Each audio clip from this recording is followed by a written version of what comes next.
Hello, everybody. Welcome to another episode of the Thriving Adoptees podcast. Today, I'm delighted to be joined by Penny Rowntree. Looking forward to our conversation today, Penny. Very much so, yes. Cool. So, Penny's in South Yorkshire, and I'm in North Yorkshire. So, we have so many guests from so far away. It's a real treat to have somebody just kind of down the road, about 50 miles, I guess. Wetherby to Yeah. Sheffield, roughly, something like that. Yeah. Yeah, the other significant thing is I think you're the first Penny on the call. My sister's Penny, so I told you that, didn't I, yesterday? My You sister's did. Penny. I have not asked her on the show. I don't even know whether she listened to it.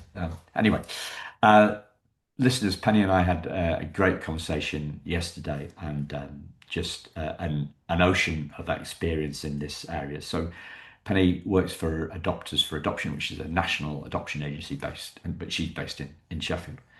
And I, we talked about the conversation and about thriving.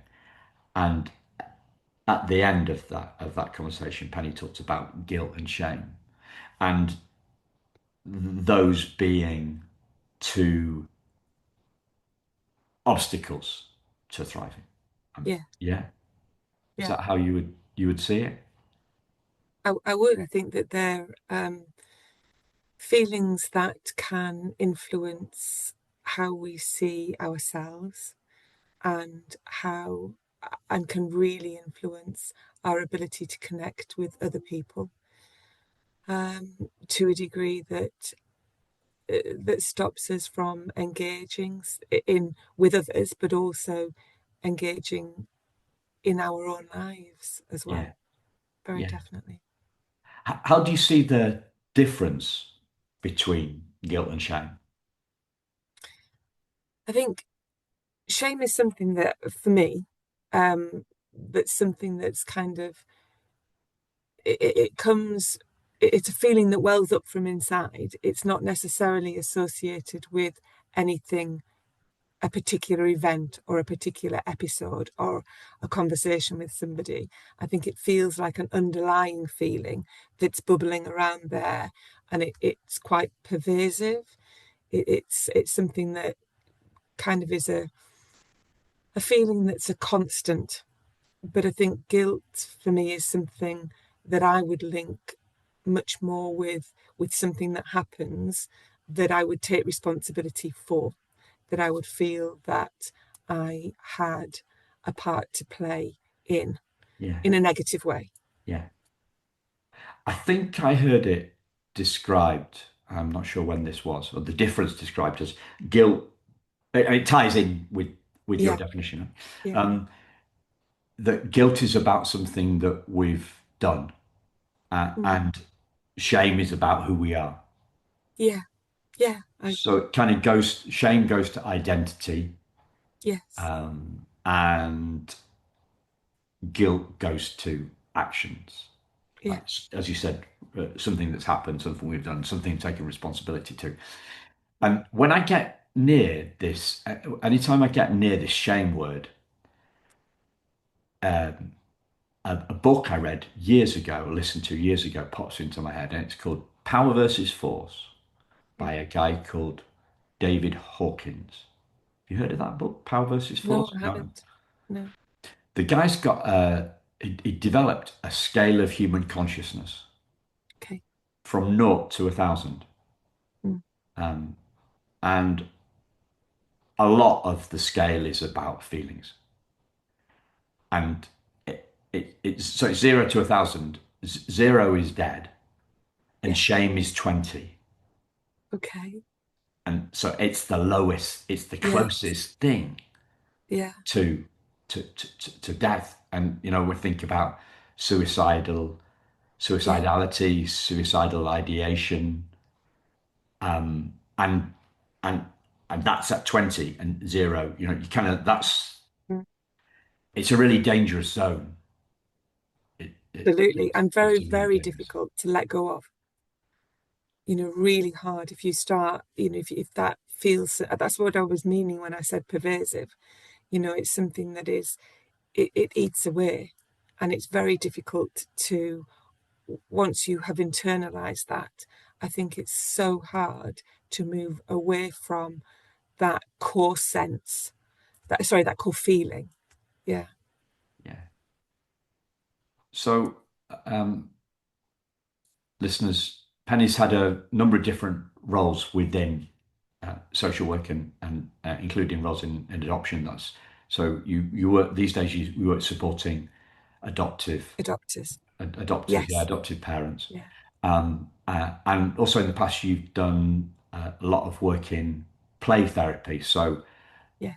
I think did we discuss that yesterday? Anyway, your qualification in play therapy came from York, which is also very close to where I am, 15 miles maybe. Yeah. And you talked about something really fascinating for me in terms of your work, your interaction with kids, Mm. and the play therapy. Sitting, playing with them, sitting with them to see what was going on for them, Yeah. and then to I think this is kind of how I got a sense of what you were talking about.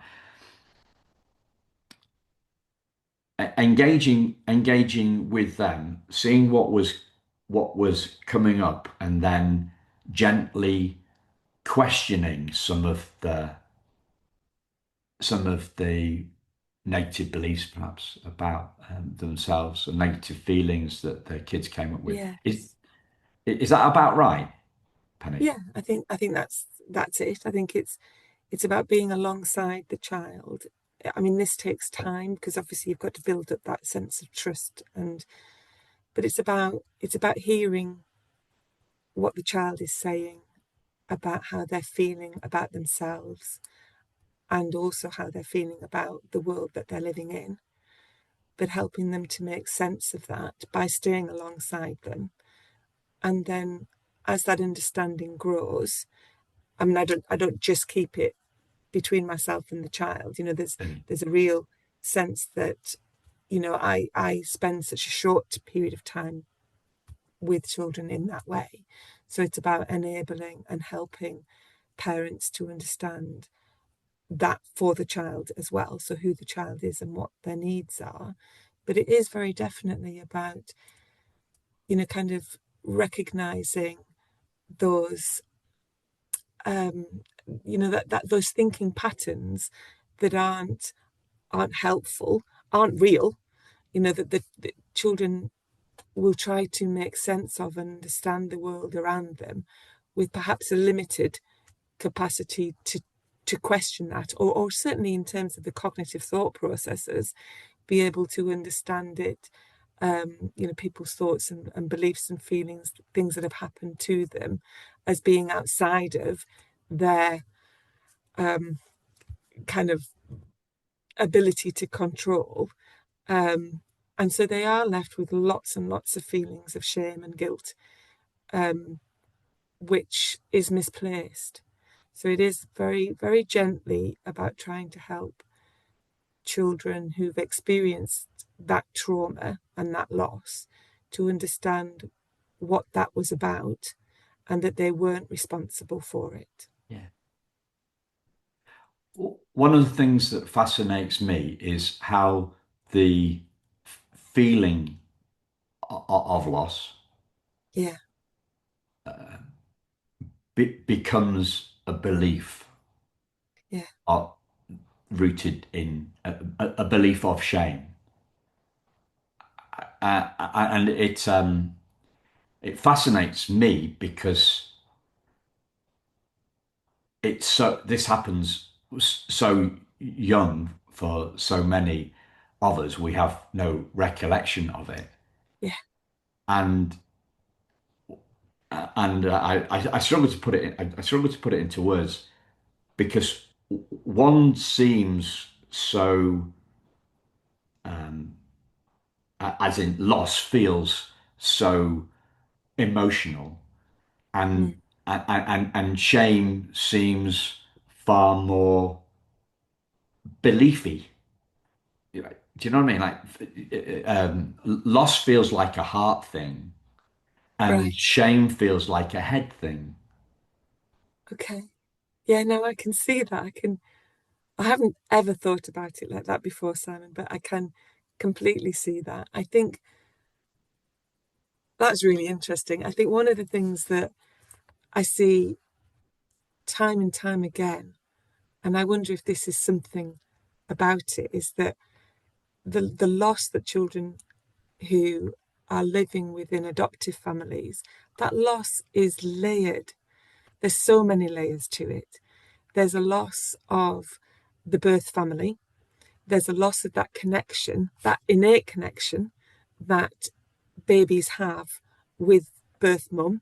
So there's that huge loss. There's the loss of that whole sense of safety and security when they, perhaps because of abuse, perhaps not, perhaps, perhaps it's about something else, the reasons why they first go to live with foster carers. But then there's another loss, isn't there? There's a loss of all of that sense of themselves when they move in to live with their foster carers. But then they lose the foster carers as well. So they lose that love, that connection, that emotional being with somebody else. They lose it all over again a second time. And I wonder if there's that repeated loss at an emotional level, that actually it intrinsically becomes part of the thought process, and the kind of a real understanding within the brain of these repeated patterns Yeah, of experience happening, that it's going to feel much more like a it becomes an integrated sense of ourselves, doesn't it? That sense of shame. yeah. I mean, layers on layers. It is. I see it often as a snowball thing. Yes. So it starts with an idea, Mm. and then the idea snowballs. Um, and the other, I'm on a completely different perspective on this. I can see how, in the absence of a memory of this stuff, Yes. we can really overcook it. Mm. We can. I talk about sometimes. I, I'm able to make a mountain out of a molehill and a molehill out of a mountain, Okay. and I don't know. I don't know the difference. I can point to a couple of really bad moments Yeah. about me thinking about my birth mum, Yeah. but the rest of it, it's just not there. So so I can really, if I listen if I go too much into this stuff, then my what do they call it? There's a psychological word for it. My confirmation bias can really ramp up, Yeah. and I can make what was a molehill into a mountain. Yeah. Because I don't know whether the what happened in those first 5 weeks of my life. Yeah. I didn't know the size of No. I didn't know the altitude of the summit, right? So I Mm. didn't know whether it was a mountain Mm. or a molehill. Yeah. But do you know what I mean? Like I get a sense that my creative and native bias can get really, really ramped up Mm. in the absence of a memory of that. I think it's almost like that self-sabotage, isn't it? When you have those feelings of shame that are based on that loss. And I think, it's a lot of this loss happens pre-verbal. That I don't think I mean, we understand much more now than we ever have done previously about the impact of those pre-verbal experiences, those pre kind of verbal memory experiences, and what the significance of that is. But it I am interested about what you're saying in terms of the thought that, you can almost see that pattern happening for yourself, but it's so difficult to get off that train. That it keeps revealing itself, and it keeps revealing itself to you. That it happens once in your life, but then it happens again. And I just wonder about that self-sabotage. And I see that so often in the families that I work with, that idea that, that children are rejecting, are pushing away. And it's about testing, of course it is. It's about, are you going to be here? I've got these really big feelings. Can you hold on to these feelings for me? But it's also that bit about, I must be unlovable. I'm holding all this shame and all this sense of responsibility for what's happened.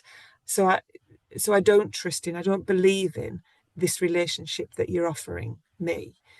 And whether that comes with meeting birth parents later in life, or whether it comes with trying to make new relationships with your adoptive parents, I think it's all part of the same thing for me. Yeah. And yet that word self-sabotage sounds like we're at fault for it. Yeah, yeah, Like really, really so is that, about, that's you back to yeah, guilt about you talk we're talking about guilt about shame then. yes, yeah, Um and yeah, I see that self-sabotage as a conflict between different parts of us. yeah, If we look at yeah, if we look at have you dug into IFS, internal family systems, at all? yes, Yeah. yeah, So that's how I kind of how I see it. So yeah, I think self-sabotage for me is conflict between two parts. okay, yes, yes, Um, and yet the the genius for me of IFS is it's a psycho spiritual model. So yeah, the parts are our psychology, and our uppercase S self is separate yes, from our psychology and untainted by our psychology, unblemished by our mm, psychology, unwounded by our psychology. mm, So that for me it is that for me is where the power lies, is yeah, stepping back from the conflict between between my parts to yeah, the uppercase S yeah, Simon that's kind of beyond yeah. beyond my psychology. And it is that process, isn't it? It's about being able to feel strong enough to do that, and to reflect on that. I, well, yeah, it's feeling strong, and but it starts with having that as an option, right? Absolutely. Yeah, If you are only looking at psychological models, absolutely. then you don't have the option Yes. you don't have that the option's not even on the table to you. Yeah. If you've got Yeah. if the options are A, B, or C, Yes. and C is uppercase S self, and you haven't Yeah. been told that, Yeah. which is why I talk about psycho spiritual models a lot on the podcast to try and Yeah. gently suggest people point that out as an option Yeah. to them. What's your take on that? I think there's so much of the way that we think about ourselves, and so much of, for the families that I work with, there's so much a kind of a striving for being there for the child, being there for everybody within the family, that it's easier to close doors sometimes, I think, when things go wrong. And I think that it's hard. It takes a lot of resilience, I think, and a lot of energy, and um, sometimes those are the energy is the thing that goes first. So I think that it's hard, Simon. I think to keep to keep that front and center. I think that's really hard to do. Keeping what front and center? The uppercase Keeping, S, Simon? yeah, Yeah. yeah, I agree with you. And I also think that one of the biggest challenges is we've not even heard it as an option. no, no, So if we got yeah, to be able to forget it, we need to have heard about it in the first place. Yeah, yeah, yeah, yeah, yeah. yeah. Um, so let's shift gears on the same on the same subject, the subject of shame. Let's look at this from perhaps an adopter perspective. Mm, Um, what's the starting point for you there? I mean, for me, often I think of infertility and um, miscarriages, the pain of a miscarriage, mhm. and you know the grief for Yeah, some women have been dreaming of having a baby for as long as they can remember, and then yes, there's the grief at the loss of the loss of the dream through yes, infertility. So those are some of the things that I kind of hear and that land profoundly for me, even as a guy, right? yeah. Um, what what does what what's the kind of the starting point for you on shame and adopters? I think my experience is that people come to adoption for a lot of different reasons. But yes, very definitely difficulties with fertility um, and what that means for themselves, not just for women, but for men as Yeah, well. That difficulty, that real need to have that family. I mean, people come to adoption as well quite altruistically. Perhaps they've already had birth children, perhaps the idea of actually having a birth child when there is such a need for loving families for children who don't have that opportunity. So there's quite a mix. Um, I think it's always, we always need to be very curious about what that motivation is to adopt, really cautious with people about helping them to think about that pathway to coming forward, and also very cautious about thinking about what those experiences have been for them. What the If it is difficulties with fertility, if it is single adopters who have just not found those partners, and that kind of dream about being a parent, being a mum, being a dad, what that's about. And thinking maybe of same-sex relationships as well. Just all the different journeys there. I think shame's a really interesting one because I think we all carry it, and it for different reasons, and in different, it forms a larger or smaller part of who we are. I think that's inevitable. I think that it's interesting because one of the things that I'm really careful about is how that shame might be triggered down the line when parenting a little person who's experienced a lot of trauma and a lot of loss and is feeling quite a lot of shame as well, what the impact of that might be for this person that I'm hoping is going to go on and be a very successful parent, what the impact of that is going to be, and the dynamic of that. And I mean, it's broader than just shame, isn't it? It's there's so many more factors involved in that. But just thinking about shame, it's thinking about where are the resiliencies? How do I recognize in myself when I'm experiencing or feeling that sense of shame? So that's something that we'll think about during the assessment process.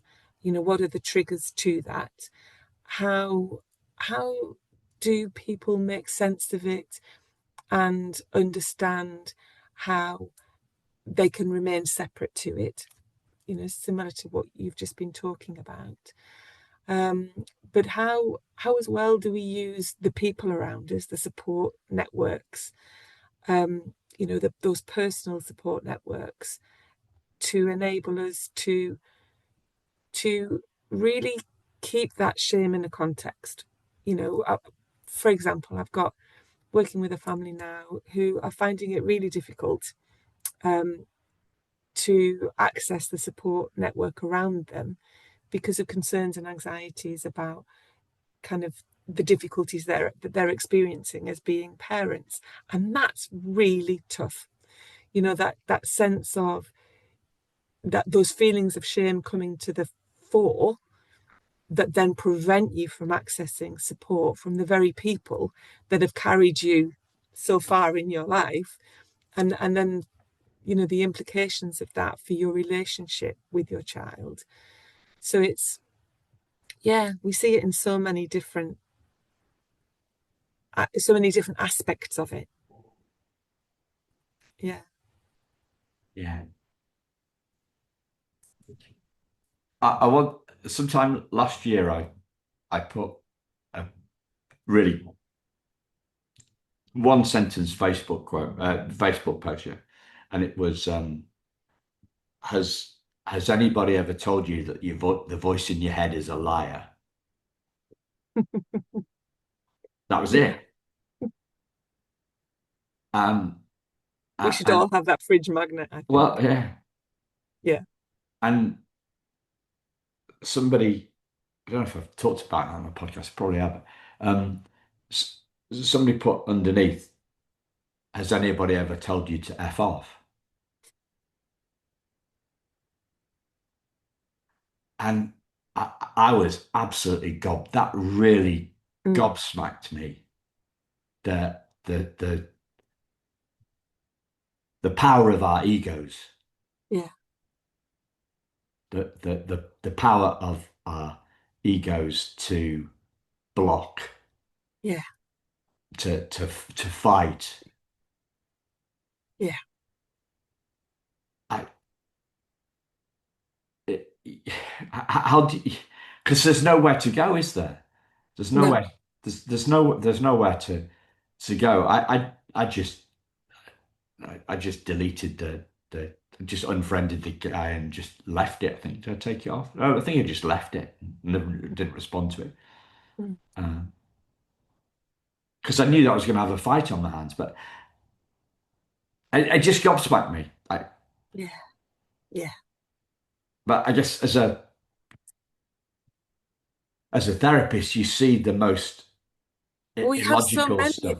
Well, we do. We have so many internal barriers, don't we? That drive to the need to protect ourselves when we feel that there's so many external forces acting upon us that are threatening. That need to really, and we have to take care of ourselves, don't we? You have to take care of yourself first and foremost. It's that what is it on the aeroplanes, that thing about put your own oxygen mask Yeah, on. And it's, that keeps coming back to me time and time again when I think of adoptive families. You know, Adoptive parents work so hard to look after the children that they love, and that they want to provide and create a life that they're going to, cherish and get so much out of.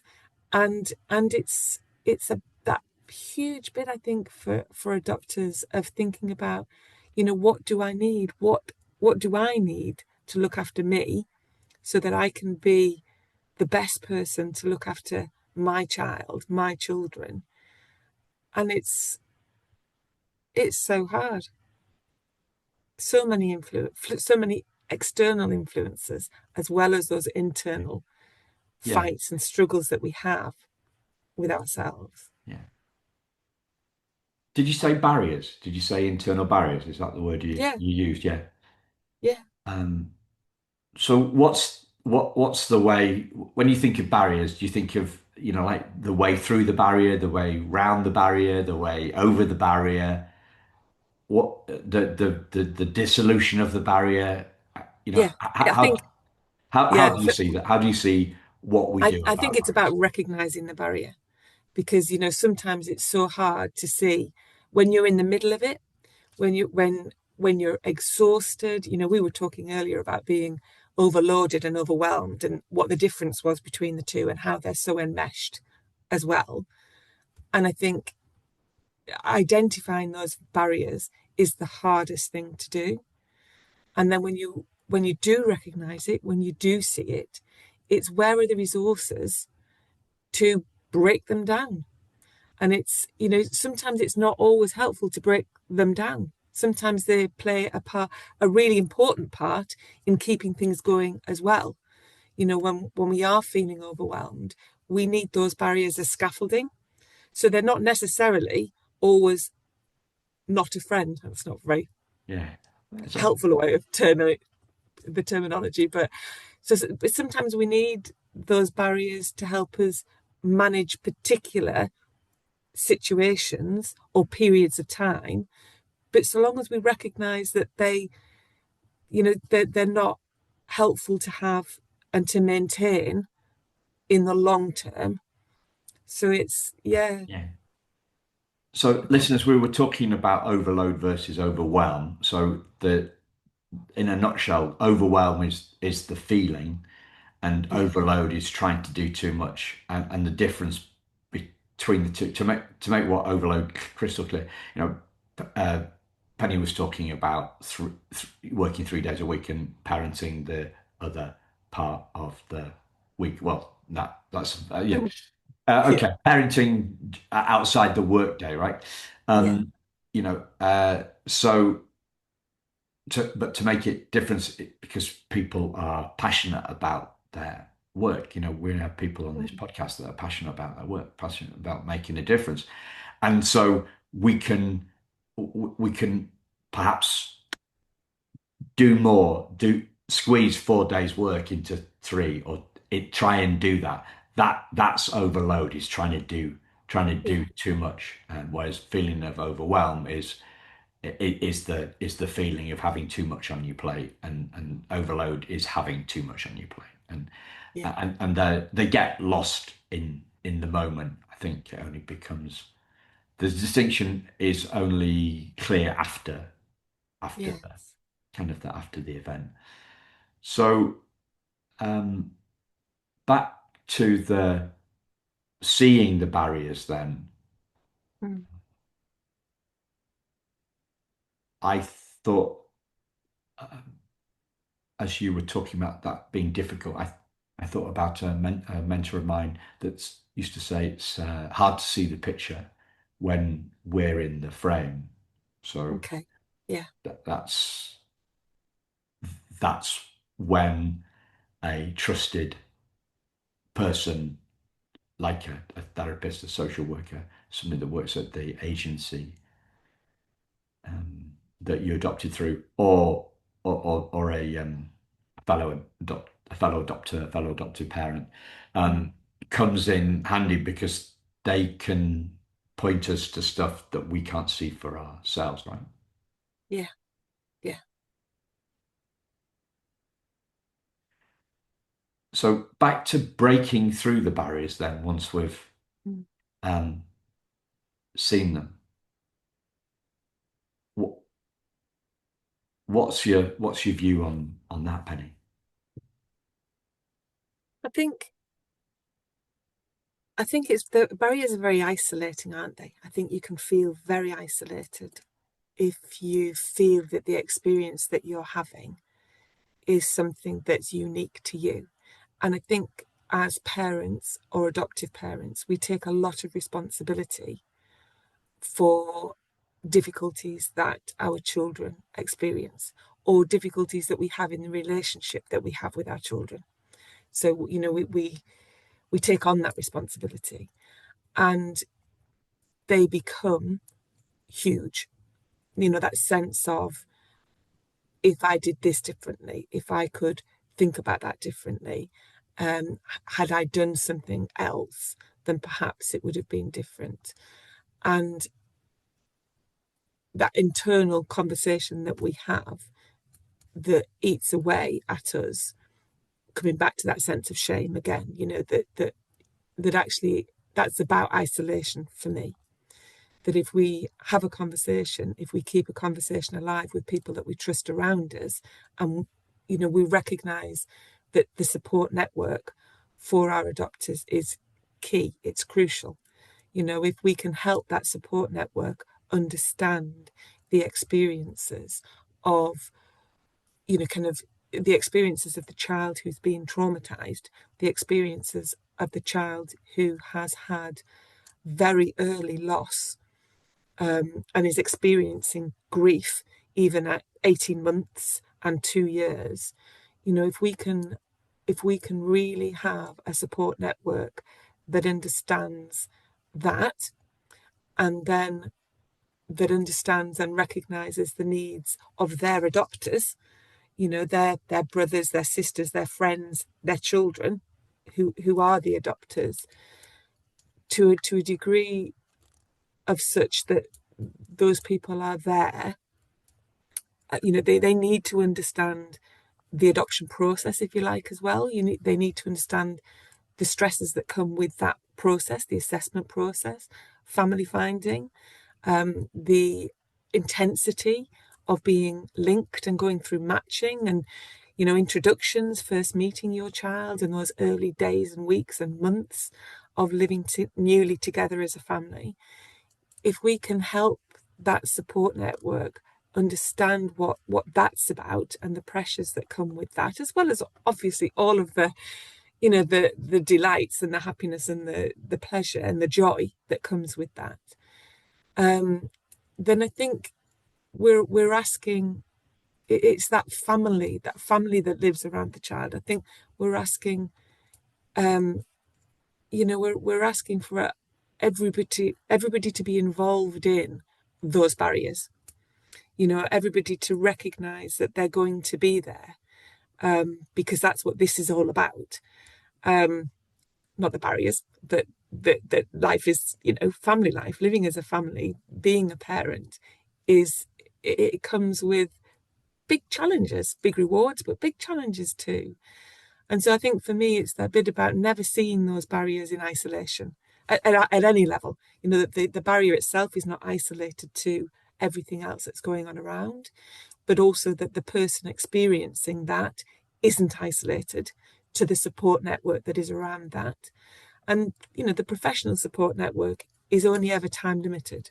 It's there, and rightly so. No family wants a professional network involved with in their lives for any longer than it needs to be. So for me, it's about strengthening the family network, the friends around, so that those barriers don't become overwhelming. They become things that can be understood within the family network, and that we have people that we can turn to. We have people that will stick their neck out, if you like, and say, look, I can see you're struggling. I don't need the ins and outs of it, but what can we do to ease some of this right now? What do you need? Yeah. Is it a break, a walk around the park with the dog? Is it that I'll pop round with some food? Is it that you just need to be able to shout, and feel with me for a while, and then you know start to make sense of it and start to break through it that way? Yeah. So the sense is really uh, community helps us reduce barriers, Yeah. overcome barriers, break through them. One of the things that I hear quite a lot is that parents are late to ask for help. Yeah. And but you see, you can see that pattern because adoptive parents have it hard. Okay, so they come into parenting having gone through an assessment process, having gone through training, which is supposed to make them the perfect parent, as if there was such a thing. But we do our adopters no favors. By sort of kind of skilling them up. We ask them to do so much reading. We ask them to do their own research. We provide formal training programs and packages for them. We sort of create these parents that have such a sense of, I can do this, I can do this, I should be able to do this. And for me, it's that bit about, so that's one side of it. But the other side of it is that when they meet their child has experienced that loss and that trauma and those disrupted attachments. And so the child is coming as a little bundle with all that entails. And so the difficulties, if you like, the parent starts at, if a newborn baby with no difficulties during pregnancy, if we say that's a kind of zero, I'm going to come back to a scale again here. If that's a zero, and we think about our 2 year old who's experienced loss and trauma and grief and pain and sadness, and fear, if that child's coming in at 50, then we've got parents who are understanding need at 50. Okay, and they're already coming in thinking, well, I've been equipped to do this, I can do this.